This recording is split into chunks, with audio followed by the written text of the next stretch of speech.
Sono stato invitato da Festool per trascorrere 2 giorni in Germania alla Festool Experience 2023. È un evento rivolto alla stampa e influencer di settore che di solito organizzano una volta l'anno per scoprire meglio le aziende, la novità e come lavorano. In questi 2 giorni di evento andremo a vedere la sede principale dove fanno ricerca e sviluppo e lavorano sui progetti nuovi e vecchi. Andremo a scoprire anche Shaper nella loro sede principale. Se non conoscete Shaper, vergognatevi. E il secondo giorno andremo a vedere invece la sede logistica e di produzione. Quindi in questa avventura andremo a scoprire tutto l'universo Festool per capire meglio come sono organizzate, come sono strutturate, come si lavora, cosa fanno, e preparatevi perché sarà una stratotega. Ad accompagnarmi in questo viaggio ci sono altri 2 maker italiani che vedremo dopo. Il volo che mi avevano prenotato la mattina era alle 6 da Linate, un po' scomodino per me che arrivo da Peschiera del Garda, così alla fine mi hanno prenotato una stanza in un hotel vicino e dopo aver fatto il check-in sono andato a cena con gli altri maker, fatto 4 chiacchiere e dopo aver dormito solo 3 ore mi incontro con gli altri alle 5 di mattina direzione aeroporto che il nostro volo per Stoccarda ci attende. Signore e signori, benvenuti a Stoccarda. Sono qui perché sono stato invitato da Festool alla Festool Experience 2023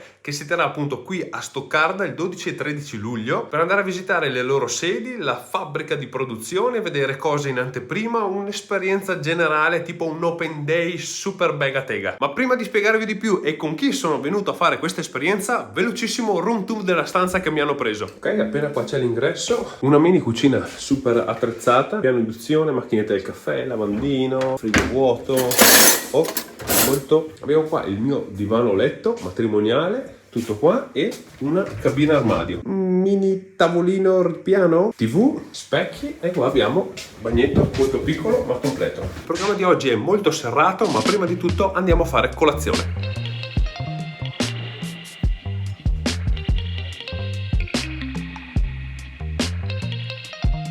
L'altro compagno di merende è questa bella persona qua. Sull'autobus siamo tutta nazionale, feste di tutto il mondo, ci sono americani da tutta Europa, pienissimo. Prima tappa andiamo in sede che alle 11 c'è il primo evento. Arrivati alla sede di Festool troviamo il truck, una serie di gazebi tutti attrezzati e il check-in per tutti gli ospiti dove ci danno i nostri gadget e il nostro biglietto e ci spiegano un po' come funziona. Ottimo, targhettina presa, siamo tutti italiani del gruppo Arancione, radiolina con la trasmittente, il nostro bigliettino qua, possiamo prendere free drink, free food tutto il giorno, tutti i giorni, molto bene, e abbiamo il traduttore con le cuffie, ci hanno dato poi degli occhiali antinfortunistici, le cuffie, tappi per le orecchie per fare la gita all'interno, la visita all'interno, e appunto abbiamo il traduttore perché ci spiegheranno un po' come funziona tutto. Non tenerlo, uno almeno. Con il badge e i prezzi. Raga, l'Energy Drink Festool per una potenza 18 volt. Gli occhialini che vi dicevo prima, cuffiette e tappi per le orecchie. Vi porto all'interno della sede Festool. Qua abbiamo tutto un bel wall pieno di attrezzi, qua un po' di caffetteria, ma invece tutta la parete piena di accessori e i gadget Festool. Prima tappa della giornata nella sala conferenze dove ci sono i gruppi che vengono da tutto il mondo con il loro traduttore, dove ci sarà una presentazione dell'azienda. Contentezza della vita. Dimmi quanto ti piace essere in mezzo alla gente e soprattutto con me così attaccato ogni volta. Non mi devi toccare, cioè, è da stamattina alle 6 che mi stai attaccato. Sarà sempre peggio. Tutti belli impostati, con le cuffie col nostro traduttore in italiano. Ora arriva il CEO di Festool per spiegarci un po' di belle storie. Festool Experience 2023. In sostanza questa presentazione iniziale faceva un po' il punto della situazione dell'azienda, spiegando il gruppo TTS, che è la holding che possiede tanti brand come appunto Festool, Thanos, SoStop, i Sustainer, ExoIQ dell'esoscheletro, e ci fa una panoramica dell'azienda, dei suoi valori, della storia, roba super interessante perché comunque erano questioni che non conoscevo. Ok, la prima presentazione è finita, adesso dobbiamo seguire il nostro capo col nostro colore del braccialetto che andiamo a fare un tour degli stabilimenti. siamo allo stabilimento numero 1 dove vediamo la Planex M. Vediamo un attimo come funziona e come viene usata. In sostanza ad ogni stazione che ci fermeremo ci sarà una sorta di mini scenetta in cui ti fanno vedere il caso ideale in cui viene presentato questo attrezzo. Ora stiamo vedendo la Planex M, che è una nuova levigatrice a stelo che viene utilizzata appunto per levigare i muri, con caratteristiche diverse, con cui c'è stata anche la possibilità di provarla e ovviamente non mi sono tirato indietro. La differenza di questa nuova Planex M è il fatto che appunto è pensata per il datore di lavoro che ha più dipendenti e quindi per dare una macchina ad un prezzo scontato con meno feature. Le feature che mancano rispetto alla Planex 2 sono la luce che c'è, sistema OEM, e il fatto che sia allungabile, perché questa ha una lunghezza fissa di 1,40 m. Però l'ho provata, come potete vedere, è veramente comoda. Ovviamente non si rivolge a questa qui direttamente come prima macchina, ma chi ha necessità di comprare più macchine per avere un risparmio sul prezzo finale. Siamo arrivati, oh no, Gabri, sì, Gabri è mica il nostro posto questo qua. Qua sì, no, prima non avevo capito bene cos'era, muro, roba. Qua è il nostro, raga, decisamente.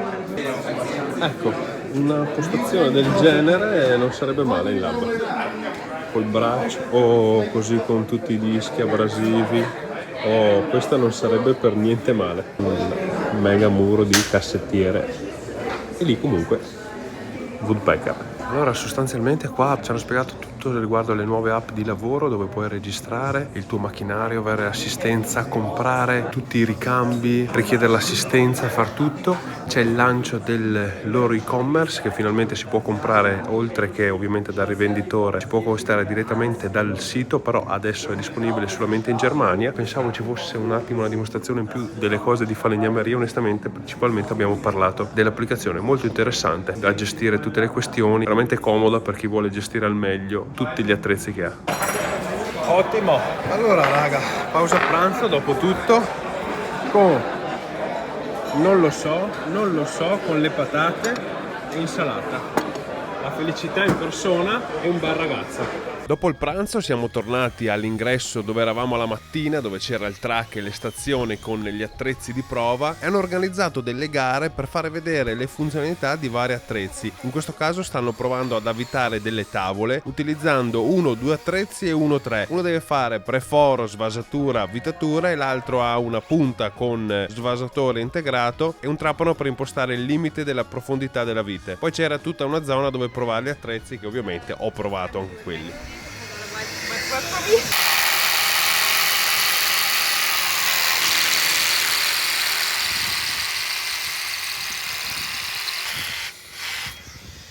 La cosa migliore sicuramente è il peso di questo, cioè potente ma non come altri che ho provato che sicuramente sono molto più pesanti, anche quelli a filo. Leggero? È molto leggero, cioè per la potenza che ha effettivamente con un blocco di cemento così non ho fatto troppa fatica, e se ne devi fare tanti molto pratico. Ti fai il braccio? No, infatti. Interesting. Ok, esperienze finite, trapanato. Abbiamo trapanato, dissettato, ci stiamo dissettando. Ora la prossima tappa in teoria dovrebbe essere là dentro a vedere il laboratorio dove fanno i test di resistenza dei prodotti. Lì secondo me c'è della bella tega. Uno di quei bracci lì bisognerebbe prenderlo. Mamma mia, potete poi pitturare a spruzzo. Questa è bella storia. Allora in sostanza dentro questo laboratorio fanno tutti i test per rendere le macchine estremamente sicure. Cosa vuol dire?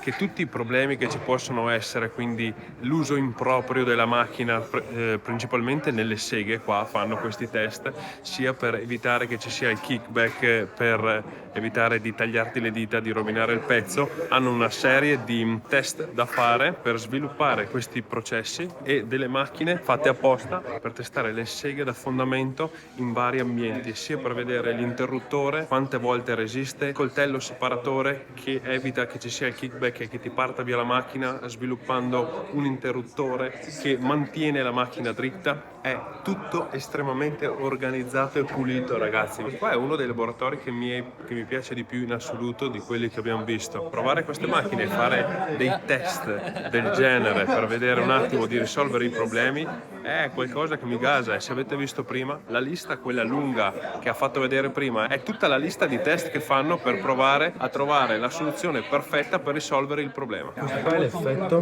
che succede sia sul binario sia alle vostre dita qua quando succede il kickback che salta. E hanno sviluppato questo interruttore qua, che è questo coltello che salta su e ha un micro switch qua dentro che praticamente evita che la sega si salti via, perché la va a bilanciare. Potete evitare di tagliarvi le dita, distruggere la macchina, distruggere il binario o il pezzo che state lavorando. I prototipi per testare mi sembrano stampati a filamento, non so con che filamento sia. Deve essere tipo un PETG, una roba del genere. Non mi sembra PLA, è molto... può darsi, è molto resistente. Non lo so, di certo è una roba che non ho mai stampato. Poi ci hanno dato questo per testarlo a casa per vedere se ci tagliamo le dita. Là dietro nascosta troviamo anche CNC, probabilmente per fare i prototipi di tutti i pezzi. Ovviamente questi mega bracci che trasportano aria compressa, aspirazione, corrente, qualsiasi roba ce l'hai pronta sul piano da lavoro. Questo qua sicuramente è il laboratorio più bello che abbia visto della giornata. Raga, rientrato in camera, giornata di fuoco totale, andata benissimo, esperienza incredibile, veramente i ragazzi di Shaper sono super, ma vedrete un contenuto dedicato a come funziona Shaper che l'ho provata e me l'ha spiegata in breve. Sono rimasto veramente colpito, soprattutto spiegato da uno di Shaper, vedere con quanta passione ci ha spiegato il progetto per cui lavora è stato super, è stato veramente super. Ora mi riposo perché ho 3 ore di sonno e domani mattina sveglia presto per altro super giro. Giorno 2 di questa gita qua da Festool, siamo nella sede produttiva. Oggi faremo il tour qua, ci faranno vedere tutta la sede, come lavorano, come si producono tanti attrezzi di punta, tipo la sega da fondamento, il domino, la shaper che producono qua, da quello che ho capito adesso. Per cui entriamo e vediamo un po' tutto. Entriamo in produzione.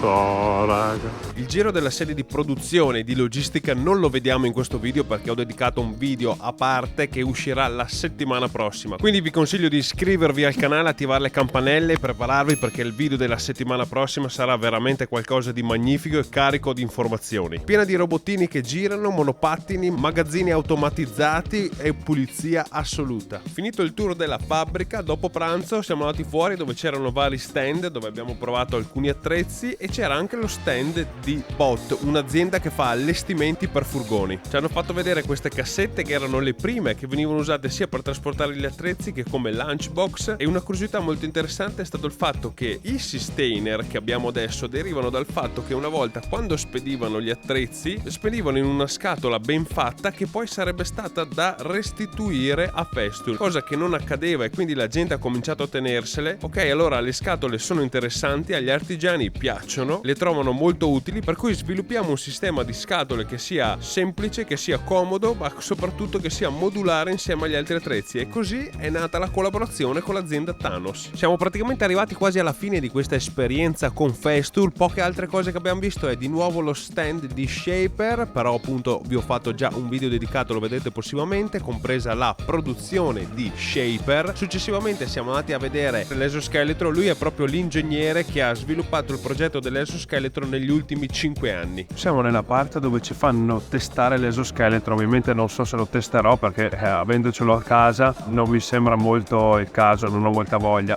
Però l'ingegnere che ha lavorato all'esoscheletro dal 2018 a oggi, che ci ha fatto quella riunione che avete appena visto veloce, mi ha fatto i complimenti perché ha visto il video e gli è piaciuto molto. Di base però vi faccio vedere il sustainer scatola dove verrà dato, che non è quello che avete visto nel video. È di questo polistirolo come vi dicevo, che si mette dentro, si infila così. Questa è la parte sopra che si apre e lo tiri fuori così. E niente raga, questi erano i 2 giorni che ho trascorso in Germania con Festool. Sono stati 2 giorni veramente incredibili, carichi di informazioni. Sono molto contento che mi abbiano invitato a fare questa esperienza. Iscrivetevi al canale per non perdervi i prossimi 2 episodi, e più del 70% di voi raga non è iscritto al canale, per cui iscrivetevi, vi ringrazio molto. Così si chiudono questi 2 giorni col team Festool. Ci vediamo sempre il prima possibile in un nuovo video.